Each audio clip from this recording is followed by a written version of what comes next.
지난주부터 우리는 어떻게 해야 잘 살아갈 수 있을까 고민을 풀어가고 있는데요. 우리 모두는 각자 다른 삶의 환경과 맥락 위에 서 있습니다. 그래서 나에게 답이 되는 것이 또 다른 누군가에게는 답이 되지 않을 수도 있습니다. 하지만 성경은 우리에게 특정한 답을 강요하기보다 나만의 답을 찾아가는 길과 방향을 제시하는데요. 우리는 이번 5주 동안 우리는 구약의 다니엘서라는 길을 걷고 있습니다. 저는 다니엘서의 안내자가 되어서 여러분과 함께 이 길을 걸어보려고 합니다. 바로 이 길 위에서 하나님께서 주신 나만의 답을 찾아가시기를 바랍니다. 지난주엔 믿음에 대해서 이야기했는데요. 오늘은 사랑에 대해서 이야기해 보려고 합니다. 제가 요즘 즐겨보는 드라마는 슬기로운 의사생활 시즌2입니다. 여러분들도 보시는지 모르겠는데요. 거기에서 지난주에 유독 저의 좀 관심이 갔던 그런 장면이 하나 있었습니다. 극중 GS 유일한 전공의 장겨울 선생이었습니다. 워낙 외과 분야에 전공의가 없다 보니까 일도 많고 그래서 밤을 새우는 일도 참 많았는데요. 어느 날인가 이 다인실을 쓰는 한 환자가 제발 방 좀 바꿔달라고 애원하는 이야기를 우연히 듣게 된 거예요. 밤마다 옆 침대에서 보호자가 환자를 때리는 것 같은 소리가 나서 너무 신경이 쓰이고 잠을 못 자겠다고 불편하다고 그렇게 이야기를 하는 걸 들었습니다. 며칠 뒤였을까요? 아마도 장결 선생이 어느 날처럼 당직을 섰던 때인 것 같은데요. 혹시나 가정폭력이 있는 건 아닌지 걱정이 되어서 바로 그 병실 앞 복도에 서 있더라는 거죠. 그런데 또 그 소리가 들렸습니다. 장결 선생은요, 주저없이 병실 안으로 뛰어들어갔습니다. 커튼을 딱 걷고 보니까 정말로 술을 마신 이 환자의 남편이자 보호자가 병실에 힘없이 누워있는 아내를 때리고 있더라고요. 장겨울 선생은 주저없이 그 남편을 막으려다가 오히려 위험에 빠졌습니다. 저는 이 장겨울 선생의 용기가 참 인상 깊었습니다. 폭력을 맞닥뜨린 순간에 자기도 무서울 수 있잖아요. 그런데도 주저없이 가해자를 딱 막더라고요. 그 장면을 보면서 저도 예전 기억이 떠올랐는데요. 지하철에서 한 여성분에게 시비를 걸며 위협하던 사람을 본 적이 있었거든요. 그때 제가 무슨 용기가 났는지 지금 뭐 하는 거냐고 하지 말라고 그 사람을 막아섰습니다. 그러니까 그 사람이 도리어 저를 한 대 때렸습니다. 한 대 맞으니까 갑자기 분노가 막 치솟아 오르더라고요. 그래서 저도 모르게 주먹이 탁 나오는 순간에 그 순간 옆에 계시던 분들이 많이 도와주셨어요. 그 덕분에 제가 더 많이 맞지 않고 지나갈 수 있었습니다. 이 드라마를 보니까요, 장겨울 선생까지도 맞을 뻔한 순간 보안팀이 아주 재빨리 나타났습니다. 알고 보니까 이익준 교수 덕분이었습니다.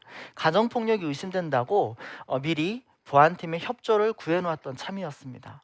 어떻게 알아챘느냐, 여기까지 다 이야기하면 너무 스포가 될 것 같아서 딱 여기까지만 이야기해야 될 것 같은데요. 한 가지 그래도 되게 인상 깊었던 것은 이익준 교수가 이 환자를 따로 면담했다는 거죠. 폭력의 피해자인 이 아내분을 면담하면서 이렇게 다독거린 거예요. 사실 생각해 보면 왜 그분이라고 가해자인 남편을 신고할 생각을 안 해봤겠습니까? 그런데 신고해도 상황이 더 나아지지 않을 거라고 희망을 잃어버렸거든요.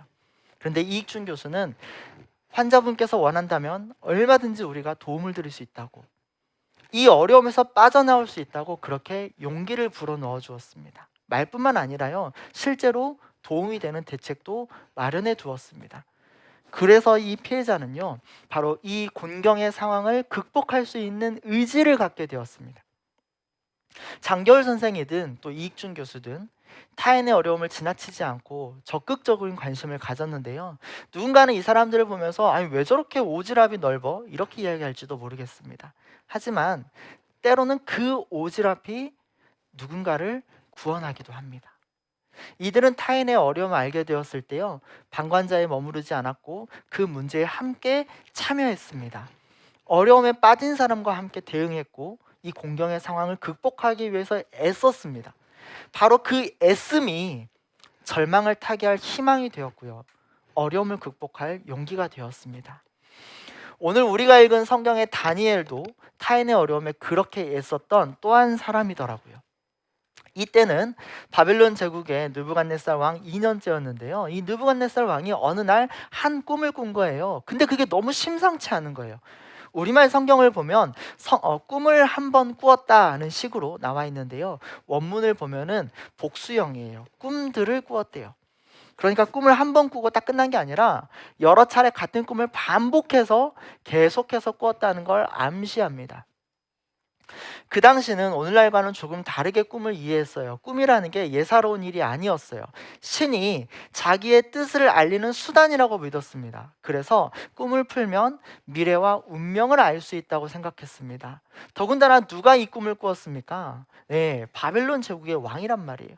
권력의 정점에 서 있는 사람은 되게 그 권력을 상실할 수 있다는 불안감에 시달립니다. 같은 꿈을 반복해서 꾸었다. 이거 되게 심상치 않은 거예요. 느부갓네살 왕이 얼마나 마음이 심란했던지 잠도 안 올 정도였다고 이야기합니다. 그래서요, 왕이 꿈을 해석해 줄 사람을 찾습니다. 2절에 보니까요, 박수와 술객 그리고 점쟁이와 갈대아 술사들을 불렀다고 이야기합니다. 이 사람들이 어떤 사람들이에요? 바벨론에서 꿈을 풀이하고 미래를 예측하던 사람들이었습니다. 당시 세계에서 이 사람들은요, 일종의 전문가 집단이랄까, 제국에서 왕을 돕는 조언, 그런 일들을 하는 고문이었습니다. 물론 오늘 우리들이 볼 때는 뭐랄까 미신이라 할 수도 있고 또 사이비 과학에 종사하는 사람들이라고 할 수도 있지만, 그 당시 세계에서 이들은 세상을 통찰하고 미래를 예측하는 지혜를 가진 사람들이었습니다. 그래서 바로 이 사람들을 통칭해서 지혜자 집단이라고 부를 수 있는데요. 느부갓네살 왕이 바로 이 지혜자 집단에게 뭐라 그랬냐면, 내가 꿈을 꾸었는데 도무지 떨쳐버릴 수 없다는 거예요. 그러니까 빨리 이 꿈이 무슨 뜻인지 나에게 말해보라는 거예요. 근데 여러분, 이상하지 않습니까? 상식적으로 순서가 안 맞잖아요. 아무리 이 사람들이 꿈풀이를 업으로 하는 사람들이라 하더라도요, 먼저는 무슨 꿈을 꾸었는지 내용을 말해줘야죠. 그리고 풀이를 요구해야 되는 게 맞는 거잖아요. 그런데 무슨 꿈인지는 이야기도 해주지도 않고 꿈의 내용도 맞추라고 하고 해석까지 해보라는 거예요. 왕의 명령이 너무 당황스러운 거죠. 그래서 지혜자 집단이 처음에는 대단히 조심스럽게 대답합니다. 왕이시여, 만수무강하기를 빕니다. 그런데요, 저희에게 무슨 꿈을 꾸셨는지 내용을 알려주시면 저희가 기꺼이 뜻을 해석해 드리겠습니다. 바로 이게 순서가 맞는 거잖아요. 근데 왕이 버럭 화를 내면서 똑같은 말을 또 하는 거예요. 내가 무슨 꿈을 꾸었는지, 그리고 그게 무슨 뜻인지 빨리 말하라는 거예요. 지혜자 그룹이요, 재차 또다시 왕에게 말씀드리는 거죠. 먼저 꿈을 말씀해 주십시오. 그러면 뜻을 풀어드리겠습니다. 여기에 왕이 또다시 분노하는 거예요. 아니, 내가 벌써 2번이나 말했잖아. 너희들이 그런데 이렇게 말해? 아니, 이거 보니까 시간을 벌어버리는 수작인 거 아니야? 이렇게 하다가 내 마음이 바뀌길 기다리면서 뭔가 대충 얼버무리고 넘어가려는 것 같은데 어림없다는 거예요. 빨리 내가 무슨 꿈을 꿨는지 말해보라는 거예요. 그리고 그 꿈이 무슨 뜻인지도 말해보라는 거예요. 아무리 제국의 대왕의 명령이라 하더라도요, 심지어 이게 3번째 명령이라 하더라도 이것은 도무지 할 수 없는 일이잖아요. 지혜자들이 쩔쩔매며 이렇게 대답한 겁니다. 왕께서 요구하시는 대로 할 수 있는 사람은 이 세상 어디에도 없습니다. 왕께서 물으시는 것은 너무 어려운 일이어서 우리 인간들과 함께 어울리지 않는 신들이나 할 수 있는 것이지 우리 인간으로서는 누구도 답할 수 없는 질문입니다. 바로 그때 느부갓네살 왕이 평정심을 잃었습니다. 아무런 대답도 제시하지 못하는데 그게 무슨 지혜자 집단이에요? 무슨 지혜자 그룹이에요? 모조리 다 죽이라고 명령을 내립니다. 오늘날 우리로서는 너무 이해하기 어려운 일이죠. 갑질도 세상에 이런 갑질이 없는 거예요. 할 수 없는 일을 하라고 시키고 또 그걸 못한다고 죽이래요. 말도 안 되는 일이죠. 하지만 당대 사회에서 왕의 명령은 그 자체가 법이었으니까요, 왕의 명령을 받은 병사들은 지체 없이 지혜자들을 잡아 죽이려고 찾아 나섰습니다. 그리고 바로 그 소식이 순식간에 바벨론에 퍼졌던 모양이에요. 다니엘도 그 이야기를 들었습니다. 근위대장이 왕의 명령을 따라서 사형을 집행할 계획을 세우고 바로 그 일에 착수하던 참이었습니다. 바로 그때요, 다니엘이 근위대장을 찾아가서 물은 거예요. 왕의 명령이 어찌 이렇게 급합니까? 여기서 급하다고 번역된 이 표현이요, 급하다는 뜻보다는 가혹하다, 잔인하다라고 번역하는 게 더 적절하대요. 그러니까 누가 봐도 이 상황은 지금 합리적이지도 않고 납득도 안 된다는 거예요. 정말로 바벨론의 지혜자 집단은요, 부당하게 위기에 빠졌고 공경에 처했습니다. 여러분, 이 상황에서 다니엘이 어떤 선택을 내리는 게 좋겠습니까? 사실은요, 다니엘과 세 친구 역시 바벨론에서 지혜자 집단에 속하는 사람들이긴 했어요. 일종의 유망주라고 할 수 있겠죠. 이들은 이스라엘에서 끌려온 포로이고 또 볼모였지만 바벨론에서 무상으로 최신 교육을 받고 있었습니다. 왕의 명령이었거든요. 그래서 다니엘과 세 친구들은 바벨론의 지혜자 집단으로 양성되고 있었어요. 요즘식으로 말하면 인턴이나 아니면 뭐 교육생 신분이라고도 할 수 있겠죠. 하지만 이 뜻밖의 사건 때문에 다니엘과 세 친구도 사형 대상에 속하게 되었습니다. 그런데 여러 가지 정황을 살펴보면요, 이 지혜자 집단이라는 게 한두 명이 아니잖아요. 엄청나게 많은 수의 인원이 있었던 것 같아요. 왕이 죽이라고 한다면 한순간에 모두 다 죽일 수 있는 것도 아니고요. 그러니까 도망치려고 마음먹으면 얼마간의 시간의 여유도 있었습니다. 그리고 다니엘과 세 친구는 왕의 부름을 받아서 왕의 전면에 나설 만한 그런 위치에 있었던 것도 아직은 아니에요. 유망주쯤 위치했다면 살 기회를 찾아볼 방법도 있었습니다. 하지만 다니엘은 이 문제에서요, 방관자가 되지 않습니다. 오히려 더 적극적으로 근위 대장, 자기를 잡아 죽이려는 사람이거든요. 근데 그 근위 대장을 찾아가서 물었어요. 이게 도대체 무슨 일인데 왕이 이렇게까지 잔인한 명령을 내리는 겁니까? 이런저런 사정을 듣고 나서 다니엘은 곤경의 상황 속으로 깊이 들어갑니다. 왕이 시간을 주신다면 왕이 궁금해하는 꿈의 내용과 뜻까지도 말씀드리겠다는 거예요.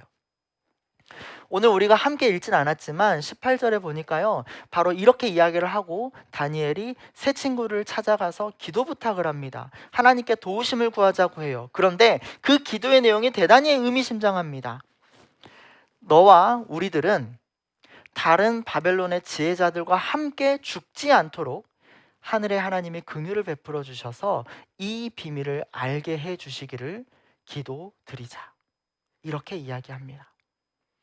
언뜻 보면요, 이 기도의 초점이 다니엘 자신과 또 함께하는 새 친구들에게 있는 것 같아요. 그러니까 우리가 죽지 않기를 바란다는 것처럼 보입니다. 그런데 꼭 그렇지만은 않은 게, 우리들이 사는 것만큼이나 바벨론에 있는 다른 지혜자들도 살기를 바라는 그 마음이 이 기도에 담겨 있더라는 거예요. 제가 너무 오버해서 해석하는 걸까요? 다니엘의 진짜 어떤 마음인지를 표현해주는 구절이 성경에 하나 더 있습니다. 읽지 않았던 24절인데요. 다니엘이 정말로 하나님의 도우심으로 이 꿈의 내용과 또 뜻을 알게 됩니다. 그래서 왕을 아련하기를 요청하는데요. 그러면서 근위대장에게 뭐라고 이야기하냐? 이렇게 이야기해요. 바벨론의 지혜자들을 죽이는 일을 멈춰 주십시오. 저를 왕에게 데려다 주십시오. 제가 꿈을 해몽해 드리겠습니다. 우리 죽이지 말라는 게 아니에요. 우리가 왕의 꿈을 알고 해석할 수 있잖아요. 그러니까 우리는 죽이지 말라는 게 아니라 부당하게 공경에 빠진 이 모든 사람들을 다 죽이지 말아달라고 그렇게 부탁을 합니다. 여러분, 이게 대단히 놀라운 이야기이지 않습니까?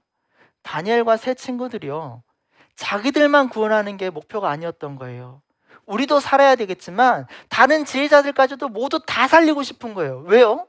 왜 그렇게 해야 돼요? 우리만 구원받으면 안 됩니까? 저 사람들이요, 어차피 이방인이잖아요. 하나님 모르는 사람들이에요. 심지어 지혜자 그룹은요, 박수와 술객, 점쟁이, 마술사들이에요. 이스라엘의 율법에서 보면요, 철저하게 그 많은 우상 숭배자들이거든요. 그럼 이번 기회에 저들은 다 죽었으면 좋겠고 우리 이스라엘 사람들만, 하나님 섬기는 우리들만 살아남는 기회가 되면 좋겠다고 그렇게 기도하면 안 됐을까요? 이참에 저들은 망하고 우리들이 이 이방 땅에서 보란듯이 출세하는 길을 선택할 수 있지는 않았을까요? 그래서 하나님 섬기는 사람들이 얼마나 잘 되는지, 그리고 우상 숭배하는 사람들이 어떻게 망하는지 한번 보여주자고 그렇게 다짐할 수도 있지 않았겠습니까? 그런데 생명을 살리려는 다니엘의 관심은요, 우리에게로만 향하지 않았던 거예요. 우리와 함께 더불어 이 땅을 사는 타인들에게도 동일한 관심과 긍휼이 향했던 겁니다. 타인의 불행을 나의 이익의 기회로 삼지 않았습니다. 이 기회를 틈타서 타인을 제거하고 나를 높이면서 이게 다 하나님의 은혜라고, 하나님 모르는 사람들은 망하게 하셨고 하나님 잘 믿는 우리들을 이렇게 높여주셨다고 그렇게 고백하지 않았습니다. 오히려 생명을 살리시는 그 하나님의 은총이 우리들과는 다르다고 생각한 사람들, 그래서 우리와 공존할 수 없다고 여겼던 그들에게도, 심지어 우상 숭배의 전형이라고 할 수 있는 그들에게도 향해야만 한다고 그렇게 기도했고 또 행동에 나섰습니다. 나와 같은 민족, 같은 하나님을 섬기는 동료들뿐만 아니라 이들의 입장에서는 이방인이고 우상 숭배자인 사람들까지도 다 포함해서 모두 함께 구원해 달라고 요청했던 거죠. 구약학자인 김근주 교수님은 바로 이 부분에서 우리가 가지고 있는 신앙의 공공성을 이야기하시더라고요. 기독교 신앙은 누구를 위한 거예요? 교회 다니는 사람들만을 위한 건가요? 그렇지 않습니다. 같은 신앙을 가진 사람들은 물론이고요, 하나님을 전혀 알지도 못하는 이들에게 그 하나님의 놀라운 은총이 흘러가게 하는 게 신앙이래요. 교회는 물론이고 세상을 위하는 것이 하나님의 은총입니다. 그래서 하나님의 복음은 결코 사적인 차원에 머무르지 않아요. 하나님의 복음은 궁극적으로 세상을 위합니다. 그래서 그리스도인과 교회의 신앙은 나 그리고 우리의 차원을 넘어서 사회적이고 공동체적인 삶으로 확장됩니다. 다니엘은 바로 그 복음을 정확하게 이해했던 사람이죠. 저는 바로 이 복음의 공공성이라는 것을 타인에 대한 관심 그리고 이웃 사랑의 이야기로 풀어나가려고 싶은데요, 일반적으로 구약 성경에서 유대인들에게 이웃 사랑이라는 것은 철저히 같은 유대인에게로만 한정됩니다. 같은 민족, 같은 집단, 같은 하나님만을 섬기는 사람이 이웃이에요. 우리식으로 말하면 뭘까요? 우리 가족, 우리 교회 다니는 사람, 같이 기독교 신앙을 가진 사람, 같은 지역 출신인 사람, 같은 학교 나온 사람, 이 사람들만 사랑하면 된다는 거예요. 대신 조금 다르다고 여기는 사람들은 철저히 배제하고 밀쳐내는 것이 특징입니다. 그런 점에서 오늘 성경의 다니엘의 모습은요, 이 전통과 관습을 뛰어넘어 다니엘은 사랑의 범위를 한 뼘 더 넓혔던 거예요. 같은 유대인들을 넘어서서 다른 바벨론의 지혜자들에게도 향했거든요. 하나님을 믿는 사람을 넘어서 하나님을 알지 못하는 사람들에게도 향하더라는 거죠. 그렇다면 오늘 이 이야기를 우리에게 비추어 본다면 어떨까요, 여러분? 세상에 사실은 사랑이 없는 사람은 없을 겁니다. 문제는 어디까지 사랑하냐는 거죠. 우리의 사랑의 범위가 어디까지냐는 거예요. 어떤 사람은요, 자기 자신만 사랑하죠. 어떤 사람은요, 나와 같은 종류의 사람들, 나와 비슷한 사람들까지는 사랑할 수 있대요. 하지만 성경이 이야기하는 사랑은요, 우리와 다른 사람들에게도 기꺼이 이웃이 되어주는 사랑을 요청합니다. 그게 바로 예수님께서 말씀하셨던 선한 사마리아인의 비유의 핵심이었습니다. 그래서 사랑의 범위를 한 뼘 더 넓히는 일은요, 먼저 타인에 대한 관심에서부터 시작합니다. 우리는 매일같이 많은 이야기를 들으며 삽니다. 그런데요, 어떤 이야기는 우리의 관심을 사로잡지만 또 어떤 이야기는 우리의 관심에서 멀어져서 들었지만 들리지 않기도 합니다. 어쩌면 우리는 이미 우리가 관심을 갖는 대상의 목소리만 듣는지도 모르겠습니다. 하지만 세상에는요, 고통당하는 사람들의 목소리, 그런데 관심조차 받지 못하는 목소리들이 너무나 많이 있습니다. 사람들이 잘 귀 기울여주지 않으니까 큰 소리로 울부짖는 목소리들이 있습니다. 바로 그 이야기를 들어주는 관심에서부터 이웃사랑이 시작됩니다. 어떤 분들은요, 노인의 고독사에 대해서 관심을 가지기도 하고요, 또 어떤 분들은 청년의 빈곤과 주거 문제에 관심을 가지기도 합니다. 어떤 분들은 기업의 지배 구조의 투명성에 대해서 목소리를 내기도 하고 목소리를 듣기도 하고요, 어떤 분들은 비정규직 노동자의 차별, 이 부분에 대한 목소리에 주목하기도 합니다. 어떤 분들은 가정학대에 대한 목소리가 크게 들리고요, 어떤 분들은 이주 노동자나 결혼 이주 여성에 대한 목소리가 크게 들리기도 합니다. 그런데 여기에서 사랑의 범위를 한 뼘 더 넓힌다는 것은 평소 내가 듣지 않았던 이야기에 한 번쯤 귀를 기울여 보는 것입니다. 그 이야기에 관심을 가지고요, 그 목소리를 들어주는 것으로부터 이웃 사랑은 확장되기 시작합니다. 그럼 그런 질문을 할 수가 있어요. 우리가 왜 그렇게까지 해야 되냐는 거예요. 바로 왜냐하면 거기에 하나님이 계시기 때문입니다. 유태인 철학자 임마누엘 레비나스가 이렇게 이야기했어요. 이 세상에 신이 어디에 있냐는 거예요. 여러분, 이 세상에 신이 어디에 있습니까? 고통당하는 타인의 얼굴에 있습니다. 신은 세상의 부조리한 일들로 인해서 고통당하는 사람들의 그 얼굴 속에 그들의 생명과 복지와 안녕을 위해서 나에게 빨리 움직이라고, 그 얼굴을 쳐다보고 있는 나에게 움직이라고, 지금 무엇인가 해야만 된다고 요청하고 있다는 거예요. 그래서 우리는 오직 타인의 얼굴에서만 하나님을 발견할 수 있습니다. 타인의 목소리에서만 하나님의 음성을 들을 수 있어요. 나 자신을 아무리 들여다본다고 해서 하나님을 만날 수 있는 게 아니라는 거예요. 우리의 신앙의 방향은 언제나 이웃을 향합니다. 우리는 이웃을 통해서만이 하나님을 만날 수 있습니다. 그래서 우리가 어려움에 빠진 누군가와 함께한다, 함께하려고 나를 움직인다, 이것은요 단지 동정 어린 휴머니즘에 그치지 않습니다. 그 자체가 하나님을 위한 신앙의 행위예요. 왜냐하면 레비나스에 따르면 하나님이 그 이웃과 함께 지금 고통당하고 계시거든요. 사랑하는 여러분, 고통당하는 이웃을 보기 위해서 여러분의 얼굴을 돌렸습니까? 그건 하나님의 얼굴을 발견한 거예요. 그 목소리를 들으려고 귀를 기울였습니까? 그건 여러분이 하나님의 음성을 들은 거예요. 시간을 들여서 그의 이야기를 듣고 이게 어떻게 된 일인지 자세히 알아본다고요. 여러분은 이웃을 통해서 하나님의 이야기를 들으신 거예요. 그 모든 것, 이웃을 위해서 나를 움직이고요, 나를 귀를 기울여 목소리를 듣게 하는 것은 타인의 얼굴로 나타나신 하나님을 위해 나를 움직인 것입니다. 그래서 공경에 빠진 사람과 함께하는 것은 바로 그와 함께 하시는 하나님 곁에 나도 머무르는 거예요. 그게 신앙이죠. 하나님께 대한 지극한 헌신이 바로 그것입니다. 그래서 우리가 사랑의 범위를 한 뼘 더 넓혀야 합니다. 하나님이 거기에 계시거든요. 그렇다면 또 한 가지 질문을 할 수가 있는데요, 그럼 어디까지 우리의 사랑의 범위를 넓혀야 되냐는 거예요. 내가 서 있는 여기에서부터 한 뼘씩 한 뼘씩 더 넓혀가다 보면 우리의 사랑은 어느 순간 피조세계 전체를 향하게 될 것입니다. 왜냐하면 하나님은 고통받는 생태계의 얼굴에도 계시기 때문입니다. 이미 로마서 8장 22절은 이렇게 이야기합니다. 이 피조세계가, 모든 피조물이 지금까지도 신음하고 탄식하며 함께 고통받고 있대요. 그런데 하나님이 어디에 계세요? 고통받는 이의 얼굴에 계신다고요. 그 고통받고 있는 피조 세계가 하나님의 아들, 딸, 자녀들이 나타나기를 간절히 기다린대요. 그 고통을 헤아리고 그 목소리를 들어주고 하나님의 은총을 흘려보내줄 하나님의 사람들을 기다리고 있대요. 그래서 우리의 사랑의 범위는 피조 세계 전체를 향해야만 합니다. 바로 거기에 하나님이 계시기 때문이에요.